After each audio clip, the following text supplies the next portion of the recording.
నిజామాబాద్ జిల్లా ఆర్మూర్లోని Jeevan Reddy mall and multiplex వ్యవహారంపై స్పందించింది టీజీఎస్ఆర్టీసీ. మాల్ పెండింగ్ బకాయిలపై హైకోర్టు మధ్యంతర ఉత్తర్వులు ఇచ్చిందని వివరించింది. ఆర్టీసీకి పెండింగ్లో ఉన్న 2.51 కోట్ల అద్దె బకాయిల్ని వారం రోజుల్లోగా కట్టాలని విష్ణుజిత్ ఇన్ఫ్రా డెవలపర్స్ ని ఆదేశించింది కోర్టు.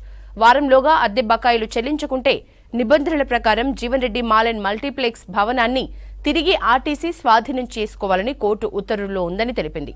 భవిష్యత్తులోనూ అద్దె సకాలంలో చెల్లించకుంటే ఎలాంటి ముందస్తు నోటీస్ ఇవ్వకుండానే మాల్ను స్వాధీనం చేసుకోవచ్చని కోర్టు చెప్పినట్లు ఆర్టీసీ అధికారులు వివరించారు. సబ్లీజ్దారుల కోసం మాల్ని ఓపెన్ చేయాలని ఉత్తర్వులిచ్చింది హైకోర్టు.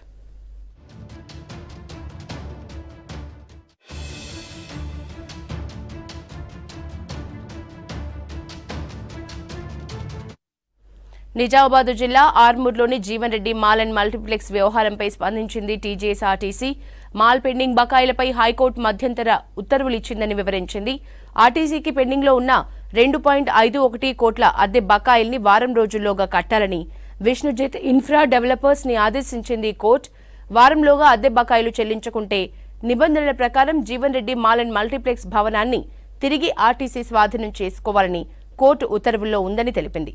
భవిష్యత్తులోనూ అద్దె సకాలంలో చెల్లించకుంటే ఎలాంటి ముందస్తు నోటీస్ ఇవ్వకుండానే మాల్ని స్వాధీనం చేసుకోవచ్చని కోర్టు చెప్పినట్లు ఆర్టీసీ అధికారులు వివరించారు. సబ్లీజ్దారుల కోసం మాల్ని ఓపెన్ చేయాలని ఉత్తర్వులిచ్చింది హైకోర్టు.